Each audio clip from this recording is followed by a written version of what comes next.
देखिए अभी तक हम लोगों ने द्विजगत वर्गीकरण को पढ़ा हुआ था। आगे देखते हैं और भी वर्गीकरण का प्रयास किया गया। 3 जगत वर्गीकरण को भी दिया गया है, 4 जगत को भी दिया गया है और 5 जगत वर्गीकरण को भी दिया गया है। तो देखिए सबसे पहले लीनियस ने द्विजगत वर्गीकरण देने का प्रयास किया। लीनियस की कमी ये हो पा रही थी कि वो सभी जीवों को शामिल नहीं कर पा रहे थे। लीनियस की कमी, सबसे बड़ी कमी उनकी ये हो रही थी कि वो सूक्ष्म जीवों को उनका वर्गीकरण में कोई स्थान नहीं मिल पा रहा था। तो दो वर्गीकरण में पूरे जीवों को समाहित नहीं किया जा पा रहा था। इस तरह से और वर्गीकरण की आवश्यकता महसूस हुई और एक तीसरा जो वर्गीकरण, त्रिजगत वर्गीकरण, ई हैकल जो वैज्ञानिक थे ये लेकर के सामने आए।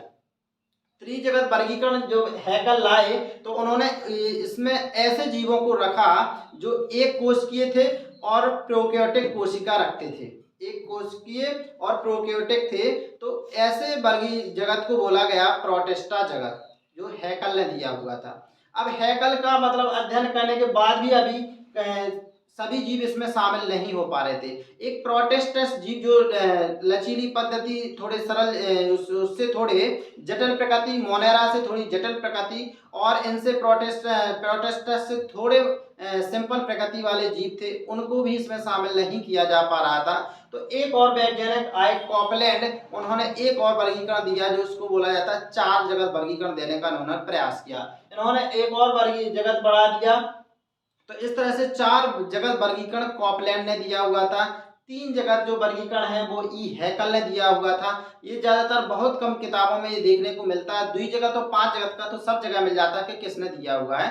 त्रिजगत और 4 जगत का आप लोग विशेष रूप से ध्यान रखिएगा। 5 जगत वर्गीकरण की बात करें तो ये R.H. व्हिटकर ने दिया हुआ था। इन्होंने संपूर्ण जगतों को 5 भागों में डिवाइड कर दिया। पहला मोनेरा, दूसरा आपका प्रोटिस्टा, तीसरा आपका कवक और चौथा आपका प्लांटी और पांचवा आपका जंतु। मतलब 5 जगतों में जीवों को बांट दिया।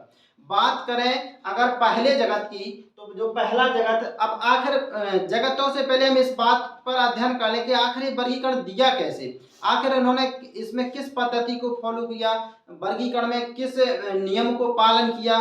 तो इसमें इन्होंने देखिए 3-4 चीजों का ध्यान दिया। पहला तो इन्होंने देखिया कोशिकीय संरचना, कि कोशिकीय संरचना कि कोई जीव या तो प्रोकैरियोटिक होगा या यूकेरियोटिक होगा, या एक कोशिकीय होगा या बहुकोशिकीय होगा। प्रोकैरियोटिक होगा या यूकेरियोटिक, या एक कोशिकीय या बहुकोशिकीय। प्रोकैरियोटिक आपको पता है कि जिसमें केंद्रक स्पष्ट नहीं होता, और यूकेरियोटिक वो होता है जिसमें स्पष्ट केंद्रक होता है और सभी कोशिकाएं होती है, जैसे mitochondria, Golgi body, lysosome, chloroplast, ये सभी क्या होंगे, कोशिकांग होंगे, तो वो कहलाते हैं यूकेरियोटिक। अब एक होती है एक कोशिकीय और बहुकोशिकीय। क्या है एक कोशिकीय, मतलब एक कोशिका में पूरा घटना उनकी जितना भी संपूर्ण शरीर की क्रियाएं होती है वो केवल एक कोशिका के अंदर होती है। जैसे आप अमीबा देख लें तो ये क्या है, एक कोशिकीय। अमीबा, पैरामीशियम, ये सब एक कोशिकीय जीवन में एक कोशिका ही होती है, पूरी क्रियाएं एक कोशिका के अंदर होती है। बहुकोशिकीय मतलब बहुत सारी कोशिकाओं से मिलकर बना होता है, लाखों करोड़ों कोशिकाओं से। कोशिकाओं का समूह ऊतक होता है और ऊतकों से इस तरह से अंगतंत्र और अंगतंत्र से इस तरह से पूरे जीव का निर्माण हो जाता है। तो इस तरह से यूकेरियोटिक और प्रोकैरियोटिक आपने देखा। एक और होता है शरीर संगठन की जटिलता। शरीर संगठन की जटिलता के अंतर्गत भी हम यही देखते हैं कि कोई जीव एक कोशिकीय या कोई जीव बहुकोशिकीय है। तो अगर एक कोशिकीय वो सरल जीव माने जाते हैं, बहुकोशिकीय वो जटिल जीव माने जाते हैं। तीसरी विधि पर इन्होंने दिया कि पोषण विधि। कोई कैसा है, स्वपोषी है, कोई मृतजीवी है, कोई परजीवी है। तो इस तरह से इन्होंने देखा कि इस आधार पर उन्होंने बांटने का प्रयास किया कि कोई स्वपोषी है, मृतजीवी है, परपोषी है। तो ये हो जाता है इन्होंने पोषण विधि पे आधार। चौथी चीज ये लोग देखते हैं जीवन पद्धति। जीवन पद्धति में ये देखते हैं कि कोई शाकाहारी है, कोई मांसाहारी है, कोई सर्वाहारी है, कोई उत्पादक है। इन सब चीजों के बारे में इस तरह से सभी गुणों का अध्ययन करते करते और सभी को अलग अलग जगतों में रख दिया। बात करते हैं मोनेरा जगत की। तो मोनेरा जगत में जीवों को एक कोशिकीय और प्रोकैरियोटिक जीवों को रखा। एक कोशिकीय, प्रोकैरियोटिक, अर्थात ये एक कोशिका होगी इनमें, और जो कोशिका होगी भी उनमें केंद्रक स्पष्ट नहीं होगा और कोशिकांग सभी नहीं पाए जाएंगे। आप ऐसा कह लें कि बिल्कुल सरल जीवन पद्धति वाले जीव। जैसे आपका हो गया माइकोप्लाज्मा, देखिए आपका माइकोप्लाज्मा देख लीजिए, नील हरित शैवाल देख लीजिए, ब्लू ग्रीन एलगी। तो ऐसे जीवों को रखा गया इसमें। फिर आपका आ जाता है प्रोटिस्टा जगत। देखिए प्रोटिस्टा जगत में ऐसे जीवों को रखा गया जो जंतुओं के समान भी कुछ गुण प्रदर्शित कर रहे थे, कुछ पादपों के समान। कुल मिला के ऐसा मान लीजिए कि कोई भी जीव में अगर एक निश्चित जगत के गुण नहीं आ पा रहे हैं तो उसको इसमें डाल दिया प्रोटिस्टा जगत में। यही कारण है कि प्रोटिस्टा जगत को वर्गीकरण का कूड़ादान कहते हैं। आपके घर भी कूड़ादान होगा तो जो कुछ भी कचरा मिलता है उसी में डाल देते हैं। कोई ये जरूरी थोड़ी होता है कि यही कचरा इसमें पर्टिकुलर डालें। अलग अलग कचरे के लिए अलग अलग बाल्टी थोड़ी रखती है कि प्लास्टिक के लिए अलग, कागज के लिए अलग और किसी के लिए अलग, मतलब सब कुछ उसी में डाल देते हैं। ऐसी वर्गीकरण में जिससे भी गुण मैच नहीं किया उसको सीधा किसमें डाल दिया, प्रोटिस्टा जगत में आपने डाल दिया। ठीक है, तो ये हो गया आपका प्रोटिस्टा जगत। तो प्रोटिस्टा, अब तीसरा जो जगत है आपका कवक जगत। तो कवक जगत में सभी कवकों को रख दिया। कवक को और प्लांट में सबसे जो मतलब अंतर देखने को मिलता है कि कवक में क्या नहीं होता, क्लोरोफिल नहीं होता है। बाकी सब बिल्कुल लाइक प्लांट की तरह दिखते हैं, पूरी तरह से प्लांट की तरह दिखते हैं, लेकिन इसमें क्या क्लोरोफिल नहीं होता। यही कारण रहा। और प्लांट का भी सबसे बड़ा मतलब गुण होता है क्लोरोफिल होना, स्वयंपोषी होना। अगर तो यही क्या हो जाता है, कवक को प्लांट से पूरी तरह से अलग कर देता है। तो इसमें जैसे ईस्ट हो गया और भी ऐसे क्लेमाइडोमोनास, ऐसे काफी सारे कवकों को इसमें रख दिया गया, म्यूकर को।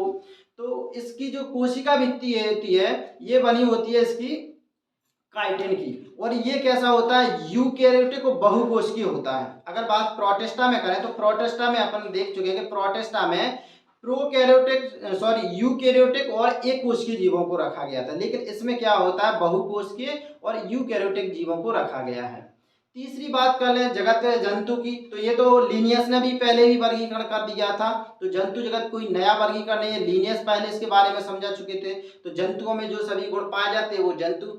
और एक जो दिया था पादप जगत, ये भी लिनियस ने, क्योंकि लिनियस जंतु और पादप जगत का वर्णन पहले कर चुके थे।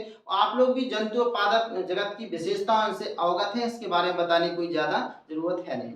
अब एक सबसे बड़ी बात निकल करके यह आती है कि ये जो वर्गीकरण था इनका व्हाइटकर का, क्या ये सही था?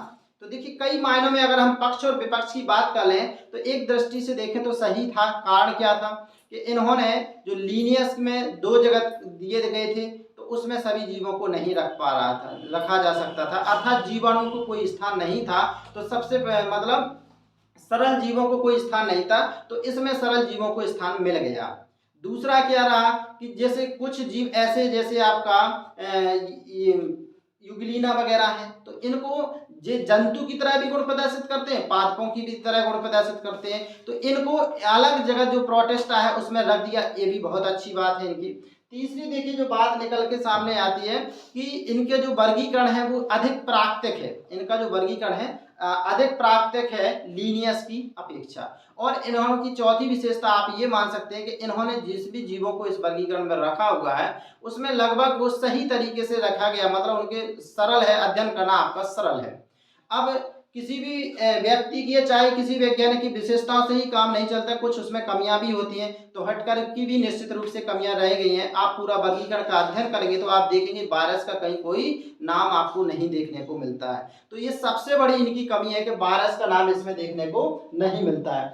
और इन्होंने शैवाल को एक में नहीं बल्कि तीन तीन जगह में रख दिया है। एक किसी को मोनेरा में कर दिया, किसी को प्लांटी में कर दिया और किसी को कवक में कर दिया, मतलब शैवाल को एक में तीन तीन जगहों में कर दिया। तो इस तरह से ये भी इनकी कमी है।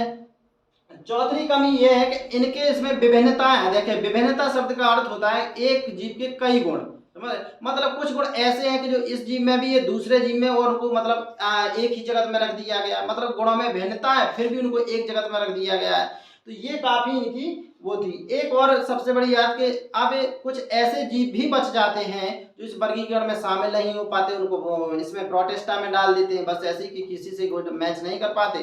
तो कुल मिलाकर कहना ये है कि एक और जगत की मांग कर रहा है ये वर्गीकरण, जो लचीली जीवन पद्धति वाले जीवों के लिए बेहतर साबित होगा।